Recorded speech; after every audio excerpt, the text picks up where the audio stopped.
Quantas vezes você já se sentiu inferior?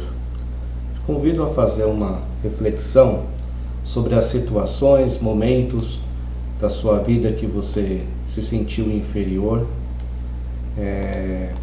Separei uma imagem para nos auxiliar nessa reflexão.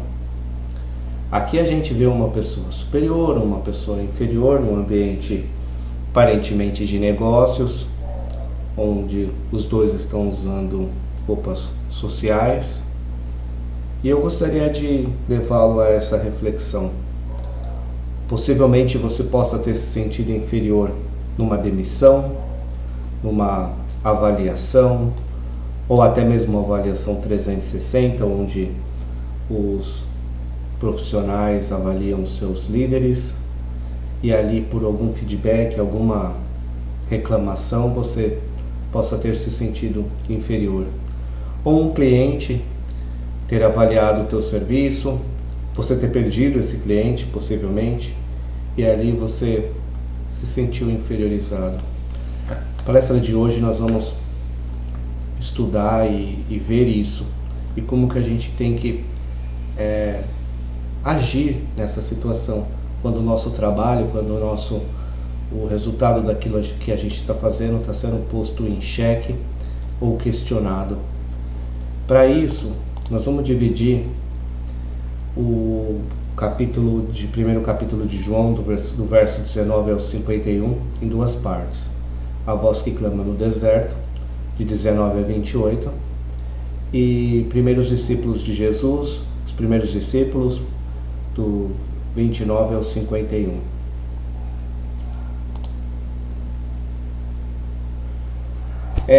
Aqui é o testemunho de João Batista, quando os judeus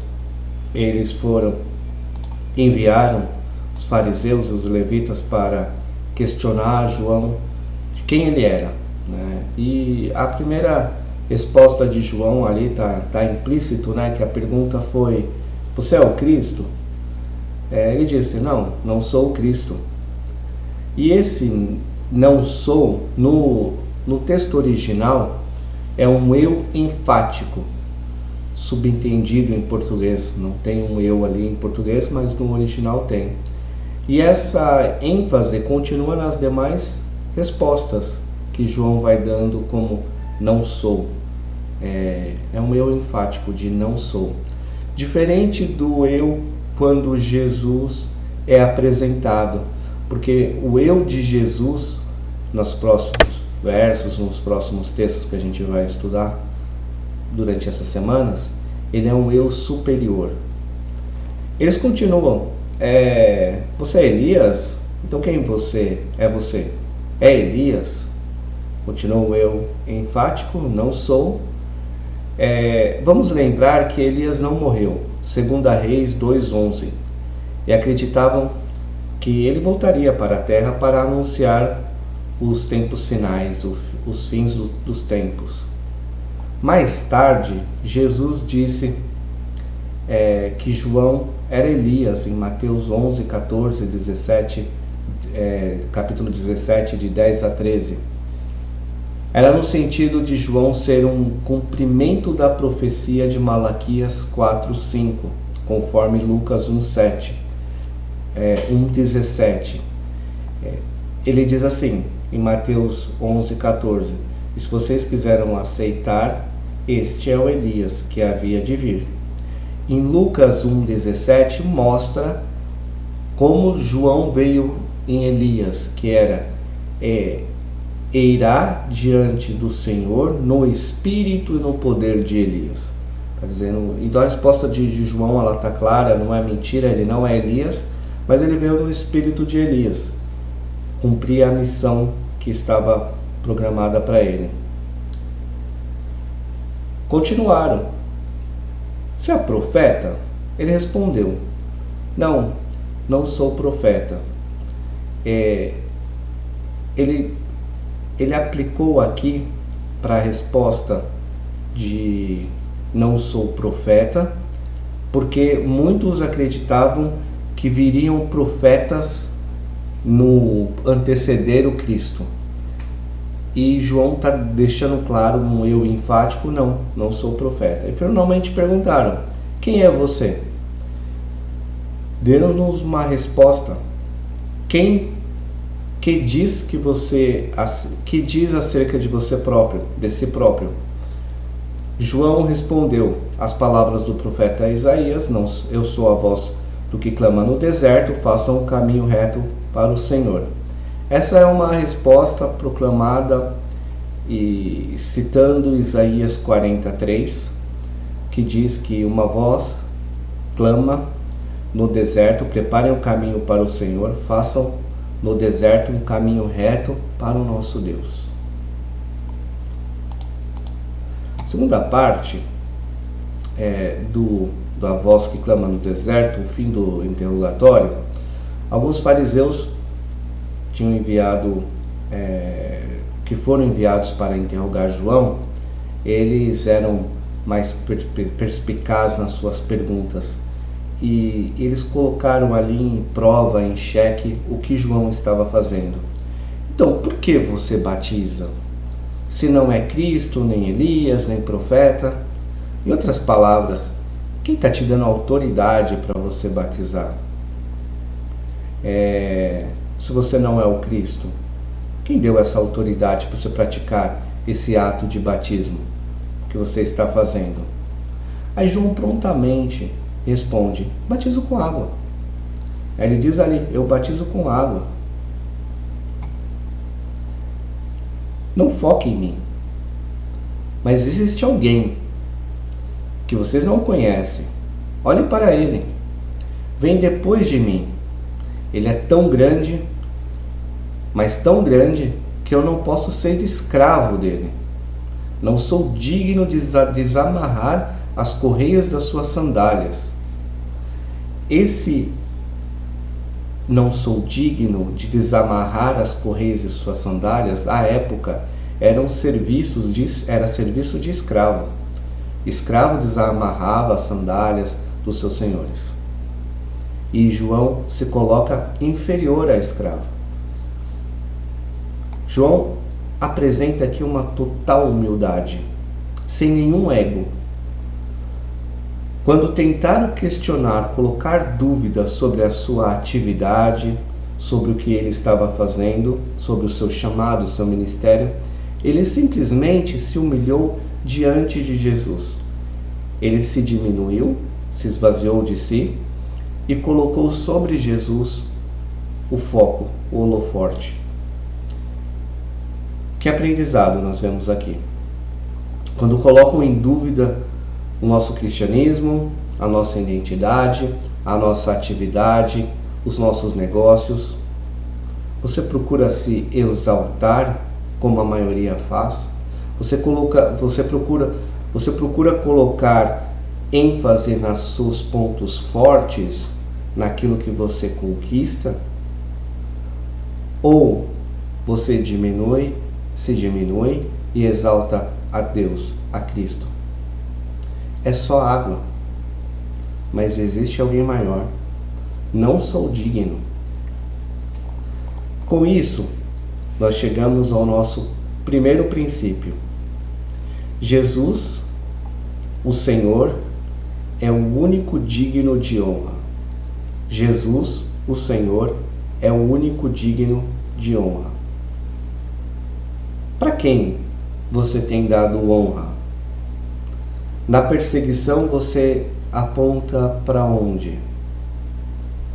Suas tentativas de se defender, de se promover, está no sucesso passado, na capacidade intelectual, ou até mesmo na sua fraqueza, se vitimizando? Como saber que tirar o foco de você e colocar o foco em Cristo, o único digno de honra, conforta o seu coração? Segunda parte, nós vamos ver os primeiros discípulos. E no dia seguinte, João viu Jesus aproximando-se, ali no verso 29, e disse: vejam, é o Cordeiro de Deus que tira o pecado do mundo.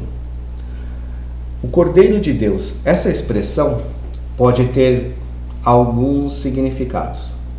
O Cordeiro oferecido na Páscoa, em Êxodo a gente vê essa menção, mas também a gente vê essa menção em Isaías 53:7, que está aí na tela. Ele foi oprimido, afligido, contudo não abriu sua boca, como um cordeiro foi levado para um matadouro, e como uma ovelha que diante dos seus tosqueadores fica calada. Ele não abriu sua boca. Isaías 53:7.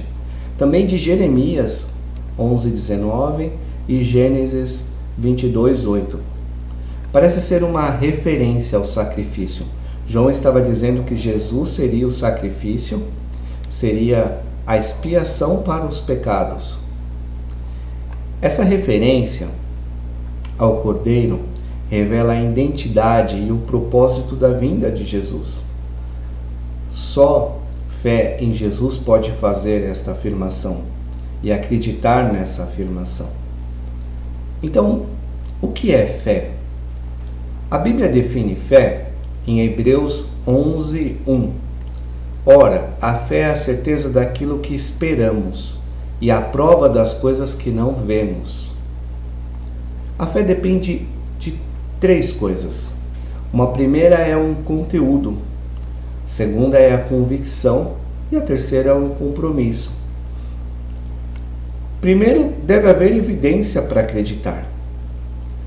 E mais do que apenas evidência ou conhecimento intelectual, requer convicção. E a convicção que leva ao compromisso. A fé bíblica depende da evidência.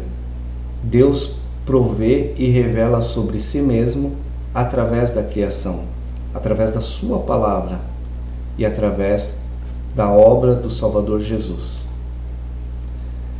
A fé bíblica é acreditar em Deus, não apenas acreditar que Deus existe, mas que Ele planejou e executou um plano de redimir seu povo, de salvar o seu povo.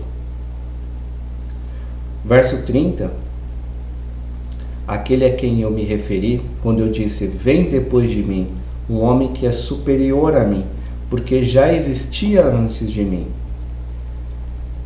João Batista está declarando a divindade de Jesus.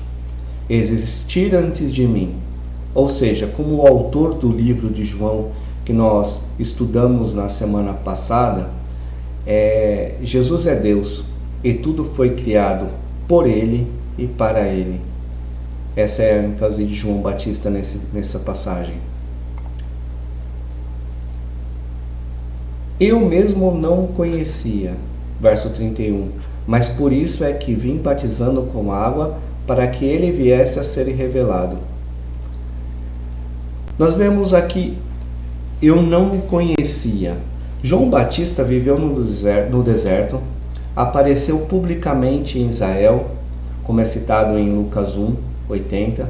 Talvez não conheceu Jesus, mas as palavras provavelmente significam apenas não sabia se Jesus era o Messias, antes dos sinais mencionados no versos 32 e 33, onde diz, então deu o seguinte testemunho, eu vi o Espírito descer dos céus como uma pomba e permanecer sobre ele. 33, eu não teria conhecido se aquele que me enviou para batizar com água não me tivesse dito, aquele sobre quem você vira o Espírito descer e permanecer, este é o que batiza com o Espírito Santo. João batizava com água, ele batiza com água. João batizava com água, mas Jesus batizaria com o Espírito Santo. Essas palavras referem-se ao acontecimento específico, e o cumprimento se deu quando o Espírito foi enviado no dia do Pentecoste, em Atos 2. Verso 34, eu vi e testifico que este é o Filho de Deus. João diz, estou testificando que Jesus é o Filho de Deus, o Messias.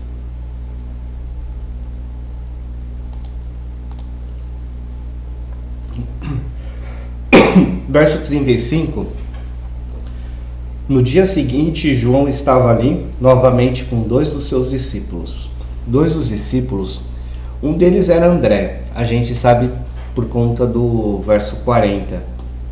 O outro não é mencionado, mas desde muito tempo acredita-se que ser o autor desse livro, de João. Provavelmente esses 2 discípulos foram batizados por João, seguiam João Batista. Jesus, percebendo, que aí novamente no verso 36, vejam, é o Cordeiro de Deus, está fazendo uma referência ao Cordeiro, e os 2 discípulos seguiram a Jesus.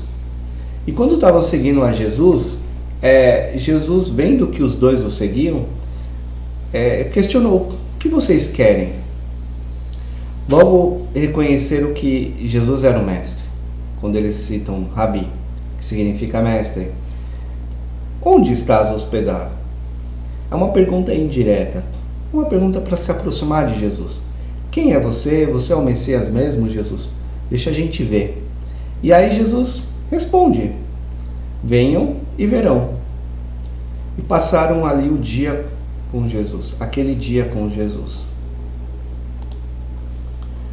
No verso 40, então André, um dos que seguiu Jesus e passou o dia com Jesus, ele encontrou no seu irmão Pedro e disse para ele: achamos o Messias. Foi o primeiro que ele encontrou, ele já testemunhou: achamos o Messias, o Cristo. E levou Simão Pedro a Jesus. Então Jesus, vendo Simão, filho de João, trocou o nome dele e falou: você será chamado Cefas, que na tradução é Pedro.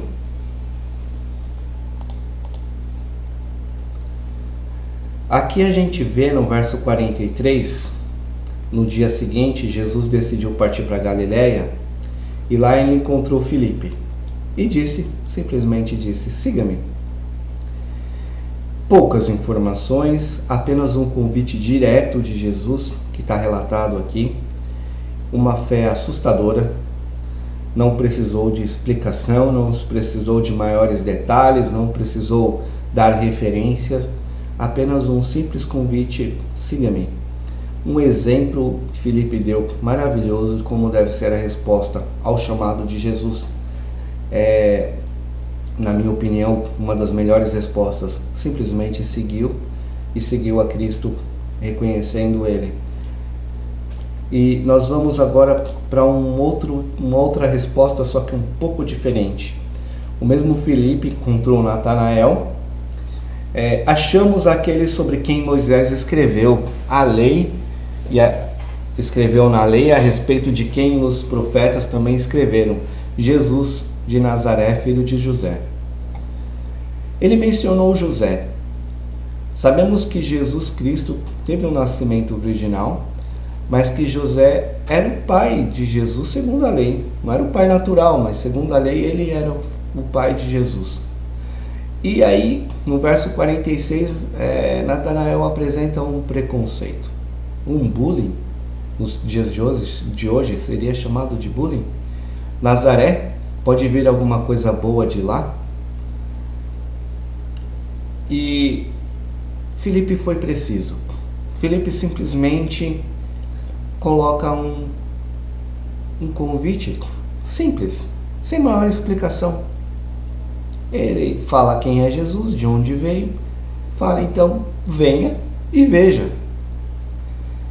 E esse convite simples levou Natanael a Jesus. E se aproximando, Jesus diz para ele: aí está um verdadeiro israelita, a quem não há falsidade. E engraçado que nesse momento Jesus não para. Jesus já sabia do preconceito que Natanael tinha feito lá atrás, porque Jesus sabe tudo. Jesus conhecia, ele tinha esse dom. Ele fala isso nos versos anteriores. Porque Jesus não repreende ele sobre o preconceito, não. Jesus simplesmente diz: não há falsidade nele, um verdadeiro israelita. Perguntou Natanael: de onde me conheces? Jesus: eu vi quando você ainda estava debaixo da figueira, antes de Filipe te chamar. Isso prova que Jesus conhecia tudo, até mesmo o preconceito de Natanael. E a resposta no verso 50, no verso 49. Então Natanael declarou: mestre, tu és o Filho de Deus, tu és o Rei de Israel.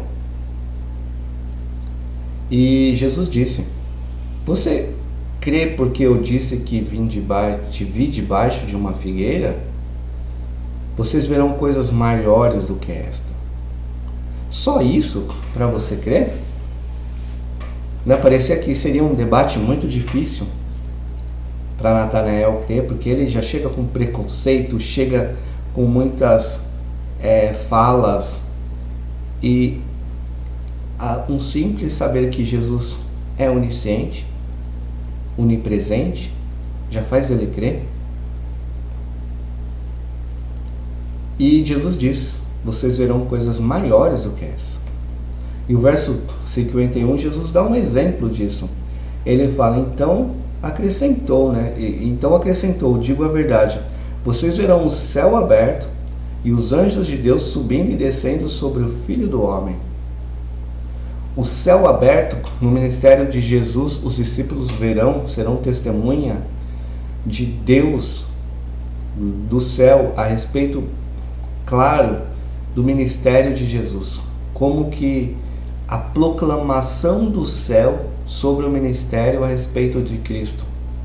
Os anjos subindo e descendo, uma maneira como o sonho de Jacó, em Gênesis 28:12, mostrando Jesus como um eleito de Deus, a quem a redenção viria ao mundo.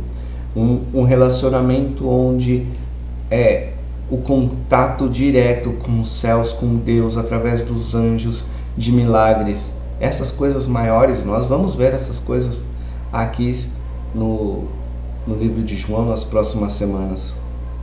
Ele veio para nos salvar. Ele veio e isso ocorreu. E os céus abertos, mostrando o relacionamento de Jesus com Deus e os anjos. E com isso a gente chega ao nosso segundo princípio.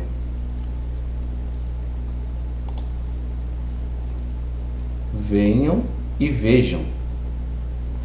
Jesus é o Filho de Deus, o Rei de Israel.